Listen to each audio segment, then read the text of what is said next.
Udah masuk semuanya belum? Belum, Bu. Iya. Ditunggu aja mungkin ya. Baik, Bu.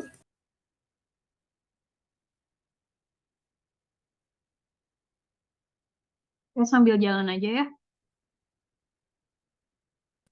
Baik, Bu. Ya, Bu. Assalamualaikum warahmatullahi wabarakatuh. Waalaikumsalam warahmatullahi wabarakatuh. Selamat siang dan semoga sehat selalu untuk kita semua. Alhamdulillah, puji dan syukur kehadirat Allah Subhanahu wa Ta'ala yang telah memberikan kita nikmat umur, nikmat iman, serta nikmat kesempatan sehingga bisa mengikuti perkuliahan pada hari ini. Sholawat berpinggaian salam kita hadiahkan kepada Nabi besar Muhammad SAW. Mudah-mudahan dengan seringnya bersalawat, kita bakal mendapat syafaat beliau di yaumil akhir nanti. Sebelumnya, belum ada yang kenalan sama Ibu ya? Di absen itu soalnya ada yang baru. Perkenalan nama Ibu Melsya Firtikasari, selaku dosen PGSD mata kuliah Pendidikan Karakter. Pada hari ini, saya akan menayangkan presentasi yang telah saya buat dengan judul Pendidikan Karakter di Sekolah.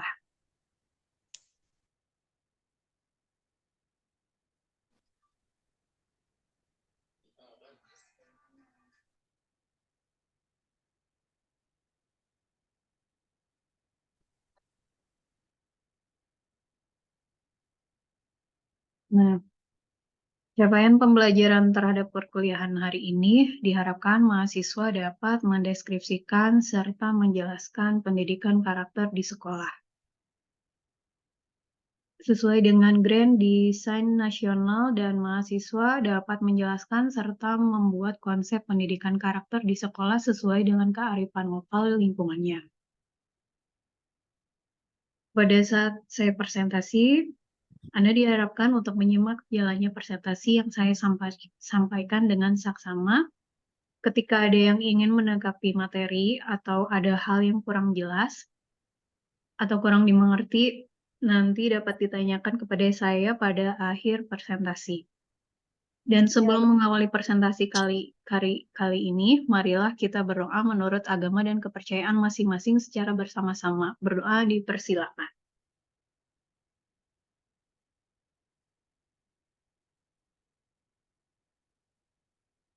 Berdoa selesai.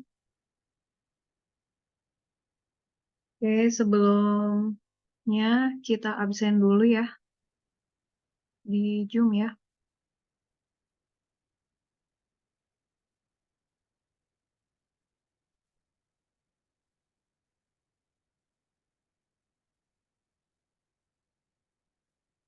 Absen dulu. Adinda Jihan ada?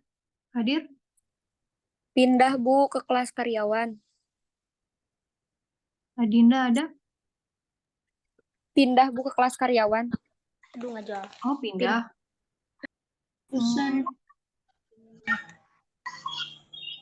Amanda hadir? Hadir, Bu. Anggun Dwi Arianti?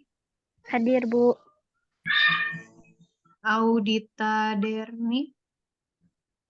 Audita ada? Izin Ibu. La Adinda. Hadir Ibu. Elizabeth.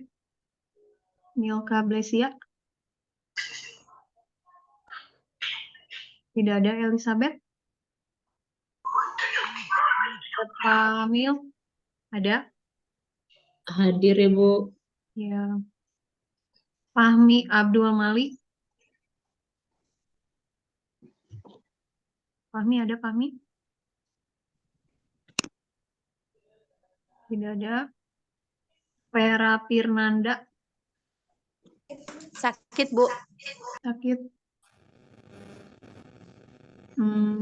Gija Cahaya. Ada Gija? Hadir Bu. Ada. Hasna Apriliana. Hadir Bu.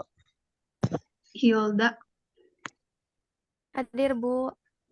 Hilda ada. Iklimah. Hadir Bu. Iklimah. Ismi. Ada Ismi? Hadir Bu. Ini Laila Nur Hasanah. Hadir Ibu. Michael. Michael Kalolik ada? Belum masuk Zoom Bu. Belum masuk. Meisa Maharani. Hadir Ibu. Mira Hapipah. Soalnya gak ada kuotanya HP-nya. Oh, berdua itu. Mira ada, Mira? HP-nya sama Nadira. Iya. Mutiara ada? Hadir Bu. Mutiara. Marina. Ada Marina? Marina hadir?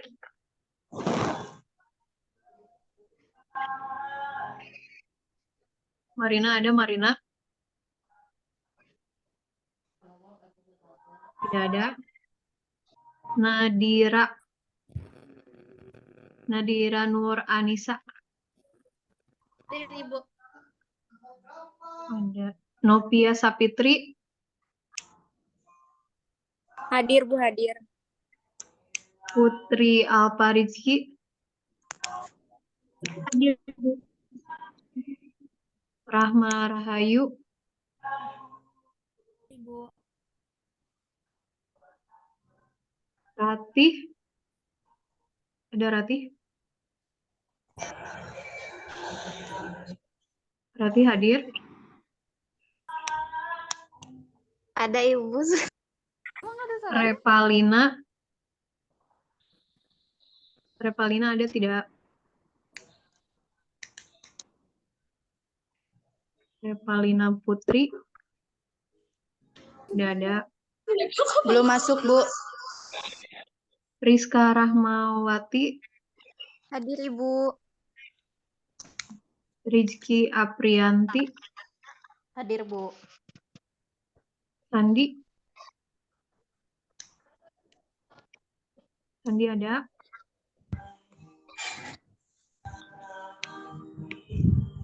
Sandi ada tidak? Sarah Bilkis. Hadir Bu. Stella Apriliani. Hadir Bu. Siti Pasha. Siti Pasha ada? Bu. Ada Ibu hadir. Siti Karina. Siti Karina hadir. Dari awal tidak ada Ibu. Oh, kenapa pindah kelasnya? Kurang tahu Ibu. Siti Mutmainah. Siti Mutmainah ada?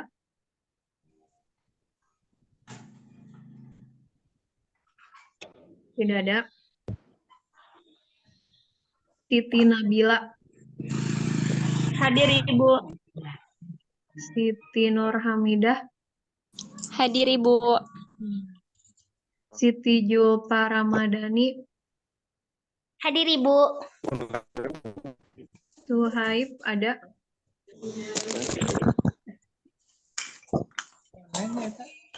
Suhaib ada, tidak ada.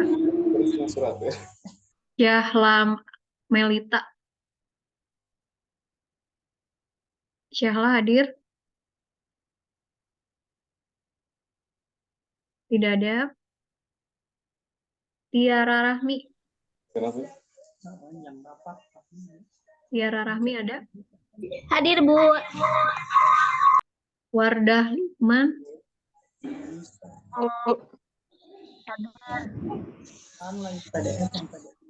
Wardah Lukman ada, Hadir Bu.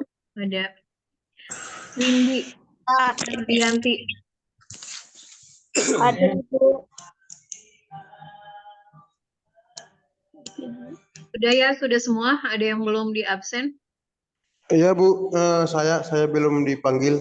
Michael, Ya Michael Kalolik Bu. Michael, udah dipanggil belum Bu, Fahmi Bu? Fahmi, Belum Fahmi ada. Siapa lagi yang belum hadir? Siapa lagi yang belum di absen? Sudah semua. Sudah semua ya. Oke, baik, kita mulai ya. Pendidikan karakter. Pendidikan karakter adalah pendidikan untuk membentuk kepribadian seseorang melalui pendidikan budi pekerti yang hasilnya terlihat dalam tindakan nyata seseorang, yaitu tingkah laku yang baik, jujur, bertanggung jawab, menghormati hak orang lain, kerja keras, dan sebagainya. Itu menurut Thomas Lickona tahun 1991. Tema peringatan Hari Pendidikan Nasional tahun 2010 yang baru lalu dicanangkan oleh Mendiknas, yaitu Muhammad Nuh, adalah pendidikan karakter untuk membangun peradaban bangsa. Beliau mengatakan pembangunan karakter dan pendidikan karakter menjadi keharusan karena pendidikan tidak hanya menjadikan peserta didik cerdas. Pendidikan juga untuk membangun budi pekerti dan sopan santun dalam kehidupan. Untuk merealisasikan tema tersebut, lebih lanjut Mendiknas mengemukakan pendidikan karakter akan diterapkan pada semua jenjang pendidikan, mulai jenjang pendidikan SD sampai perguruan tinggi. Namun, porsinya akan lebih besar diberikan pada sekolah dasar. Pendidikan karakter harus dimulai sejak dini, yakni SD porsinya mencapai 60% dibandingkan dengan jenjang pendidikan lainnya. Hal ini agar mudah diajarkan dan melekat di jiwa anak-anak itu hingga kelak ia dewasa. Lebih jauh, Mendiknas menyatakan, pada saat menjadi pembicara pada Seminar Nasional Pendidikan Karakter Bangsa pada rapat pimpinan program Pasca Sarjana LPTK seluruh Indonesia di Universitas Negeri Medan, pendidikan karakter harus dimulai dari SD karena jika karakter tidak terbentuk sejak dini, maka akan susah untuk merubah karakter seseorang. Dunia pendidikan diharapkan sebagai motor penggerak untuk memfasilitasi pembangunan karakter. Sebab apa-apa yang terjadi di masyarakat kita sebenarnya menyangkut masalah karakter seperti kekerasan, korupsi, manipulasi, kebohongan-kebohongan, dan perilaku menyimpang lainnya, berangkat dari pendidikan. Oleh sebab itu, melalui pendidikan pula, karakter bangsa dapat diperbaiki dan dibentuk terutama pembangunan karakter dan pendidikan mulai dari usia dini. Pembangunan karakter dan pendidikan karakter menjadi suatu keharusan karena pendidikan tidak hanya menjadikan peserta didik cerdas, juga mempunyai budi pekerti dan sopan santun, sehingga keberadaannya sebagai anggota masyarakat menjadi bermakna baik bagi dirinya maupun orang lain. Selanjutnya yaitu prinsip-prinsip karakter ya. Ada beberapa prinsip dalam pendidikan karakter, yaitu pertama, manusia adalah makhluk yang dipengaruhi dua aspek. Pada dirinya memiliki sumber kebenaran, dan pada luar dirinya ada dorongan atau kondisi yang mempengaruhi kesadaran. Kedua, karena menganggap bahwa perilaku yang dibimbing oleh nilai-nilai utama sebagai bukti dari karakter, pendidikan karakter tidak meyakini adanya pemisahan antara roh, jiwa, dan badan. Hadis Rasulullah menyatakan bahwa iman dibangun oleh perasaan serta roh, jiwa, dan badan, yaitu melalui perkataan, keyakinan, dan tindakan. Tanpa tindakan, semua yang diucapkan dan diyakini bukanlah apa-apa. Tanpa keyakinan, maka tindakan dan perkataan tidak memiliki makna. Kemudian, tanpa pernyataan dalam perkataan, tindakan, dan keyakinan tidak akan terhubung. Prinsip yang ketiga, yaitu pendidikan karakter mengutamakan munculnya kesadaran pribadi peserta didik untuk secara ikhlas mengutamakan karakter positif. Setiap manusia memiliki modal dasar atau potensi yang membedakan dirinya dengan orang lain. Aktualisasi dari kesadaran ini dalam dunia pendidikan adalah pemupukan keandalan khusus seseorang yang memungkinkannya memiliki daya tahan dan daya saing dalam perjuangan hidup. Prinsip pendidikan karakter yang keempat, yaitu mengarahkan peserta didik untuk menjadi manusia ulul albab, yang tidak hanya memiliki kesadaran diri, tetapi juga kesadaran untuk terus mengembangkan diri, memperhatikan masalah lingkungan, dan memperbaiki kehidupan sesuai dengan pengetahuan dan karakter yang dimilikinya. Manusia ulul albab adalah manusia yang dapat diandalkan dari segala aspek, baik aspek intelektual, afektif, maupun spiritual. Nah, pendidikan akhlak secara historis, pendidikan karakter merupakan misi utama para nabi Rasulullah SAW. Punya misi utama diutus ke muka bumi liutamima makarim al-akhlak, yaitu untuk menyempurnakan akhlak atau karakter. Hal ini mengidentifikasikan bahwa pendidikan karakter merupakan kebutuhan utama bagi tumbuhnya cara beragama yang dapat menciptakan peradaban. Agama hadir sebagai jalan untuk menyempurnakan karakter. Dalam sejarah dikenal ketika Al-Quran turun dibawa oleh Nabi Muhammad di tengah karakter bangsa Arab yang rusak.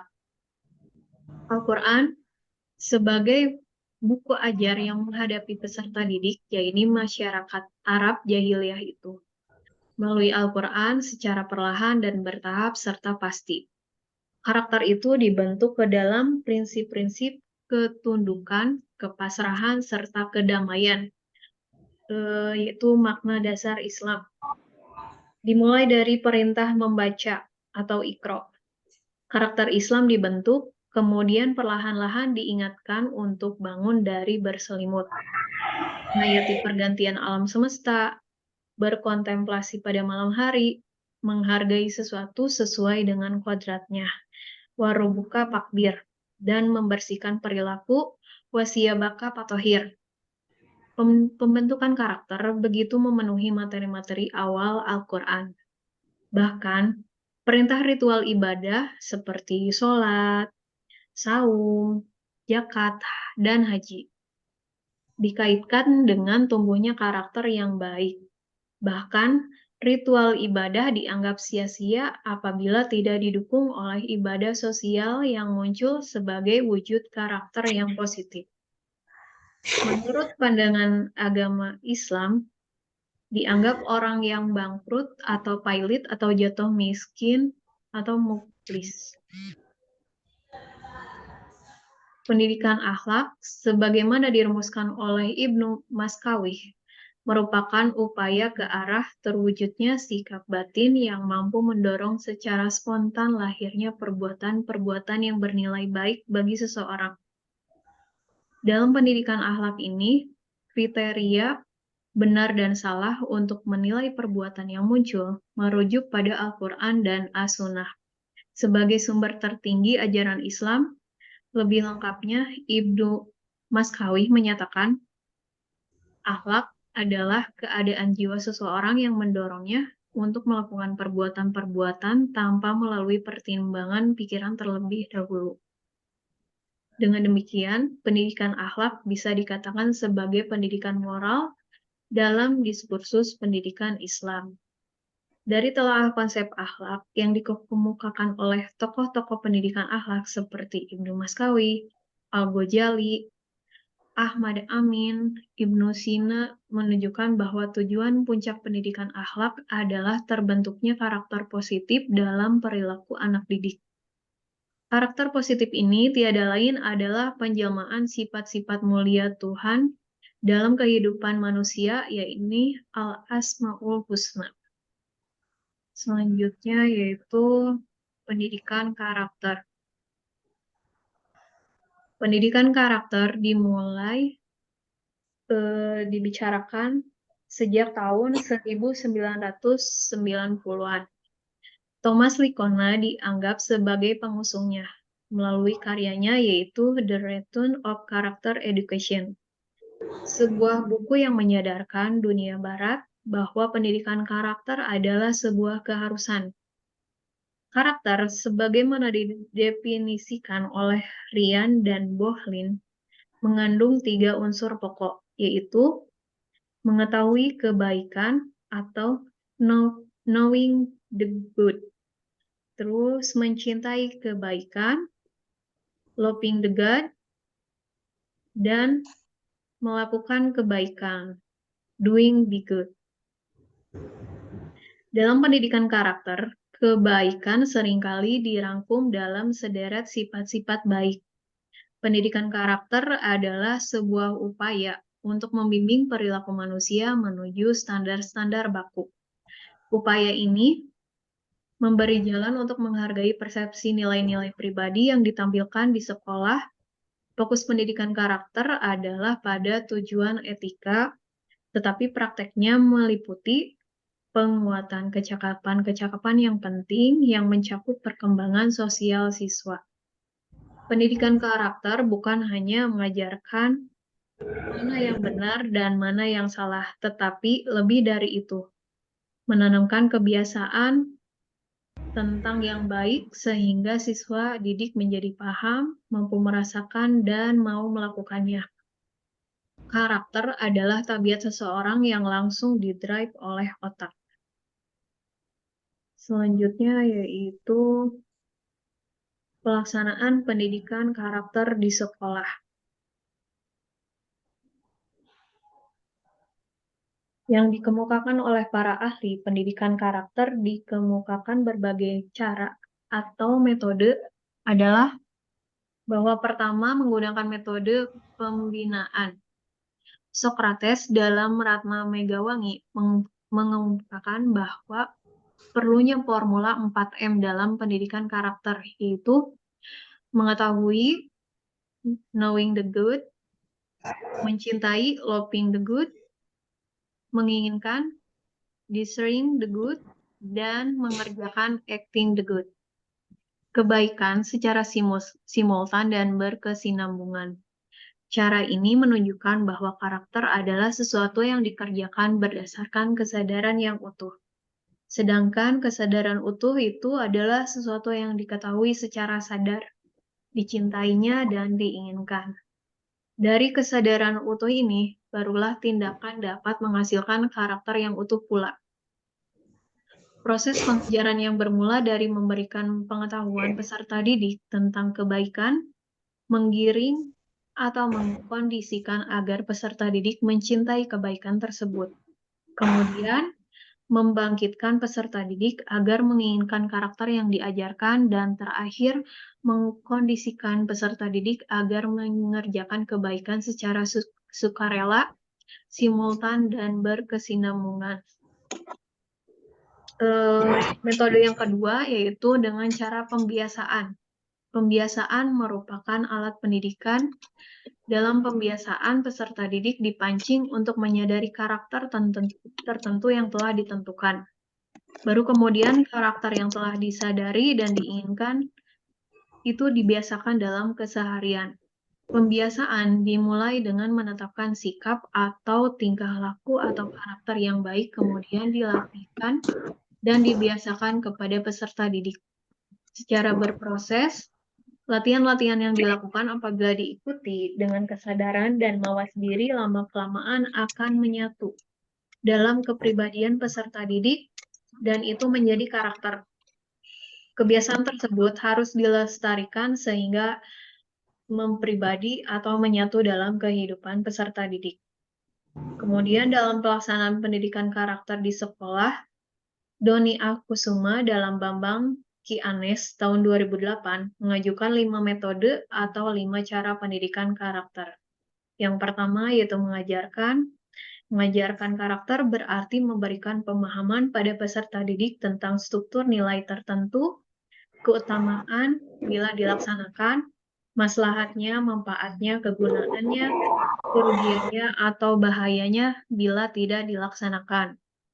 Mengajarkan nilai-nilai memiliki 2 faedah. Yang pertama, memberikan pengetahuan konseptual baru.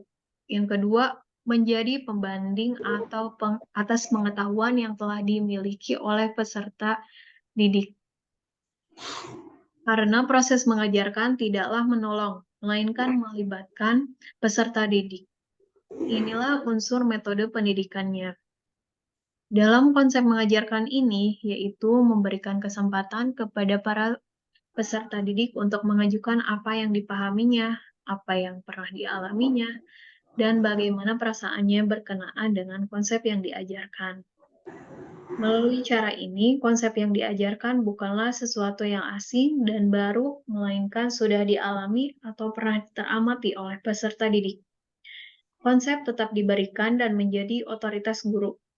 Konsep yang diberikan guru dapat bermanfaat bagi peserta didik bukan sebagai doktrin, melainkan sebagai norma-norma bagi apa yang telah dialami peserta didik. Dalam mengajarkan konsep-konsep ini disertai dengan contoh-contoh yang pernah dan teramati oleh peserta didik. Ada yang kedua yaitu keteladanan. Keteladanan adalah alat utama dalam pendidikan. Hal ini dipraktekkan oleh Rasulullah Muhammad SAW dalam mendidik umatnya. Firman Allah menyatakan, "Laqad kana lakum fi Rasulillah uswatun hasanah." Artinya, sungguh telah ada pada diri Rasulullah contoh tauladan yang baik. Itu ada di Quran Surat Al-Ahzab ayat 21. Dalam pendidikan karakter, keteladanan perlu dilakukan oleh orang tua di lingkungan keluarga, guru-guru di sekolah, tokoh masyarakat, dan ulama serta para pemimpin bangsa. Peribahasa mengatakan bahasa tingkah laku atau keteladanan lebih mantap ketimbang bahasa ucapan. Dakwah bila hal lebih baik dengan dakwah bil qaul. Guru harus terlebih dahulu memiliki karakter yang hendak diajarkan. Guru adalah yang digugu dan ditiru, digugu ucapannya dan ditiru perilakunya. Peserta didik akan meniru apa yang dilakukan gurunya. Keteladanan tidak hanya bersumber dari guru sekolah, tapi dari seluruh tenaga kependidikan lainnya yang ada di lembaga sekolah, mulai dari kepala sekolah, staf tata usaha, administrasi, kepustakaan, di mana peserta didik berada dan sering berhubungan. Oleh sebab itu, pendidikan karakter membutuhkan lingkungan pendidikan yang utuh. Yang ketiga yaitu menentukan prioritas. Penentuan prioritas harus ditentukan agar proses evaluasi atas berhasil tidaknya pendidikan karakter dapat menjadi jelas. Tanpa prioritas, pendidikan karakter tidak dapat terfokus dan karenanya tidak dapat dinilai berhasil atau tidak berhasil. Lembaga sekolah memiliki beberapa kewajiban. Yang pertama, menentukan tuntutan standar yang akan ditawarkan pada peserta didik. Yang kedua, Semua pribadi yang terlibat dalam lembaga pendidikan harus memahami secara jernih apa nilai yang ingin ditekankan dalam lembaga pendidikan karakter. Ketiga, jika lembaga ingin menetapkan perilaku struktur yang menjadi ciri khas lembaga, maka karakter standar itu harus dipahami oleh anak didik. Pelaksanaan yang keempat yaitu praksis prioritas. Lembaga pendidikan harus mampu membuat verifikasi sejauh mana prioritas yang telah ditentukan telah dapat direalisasikan dalam lingkup pendidikan melalui berbagai unsur yang ada dalam pendidikan ini. Yang kelima yaitu pelaksanaan pendidikannya refleksi. Refleksi di sini berarti dipantulkan ke dalam diri. Apa yang telah dialami masih tetap terpisah dengan kesadaran diri sejauh ia belum dikaitkan. Dipantulkan dengan isi kesadaran seseorang. Refleksi di sini merenungkan apa-apa yang telah dipelajarinya. Refleksi di sini dapat juga disebut sebagai proses bercermin, mematut-matutkan diri pada peristiwa atau konsep yang telah dialami. Apakah saya seperti itu? Apakah ada karakter baik seperti itu pada diri saya? Selain metode-metode tersebut di atas, dalam pendidikan karakter di sekolah ada lagi sebagai alternatif metode dialog partisipatif dan metode eksperimen. Metode dialog partisipatif mendorong para siswa untuk kreatif, kritis, mandiri, dan terampil berkomunikasi.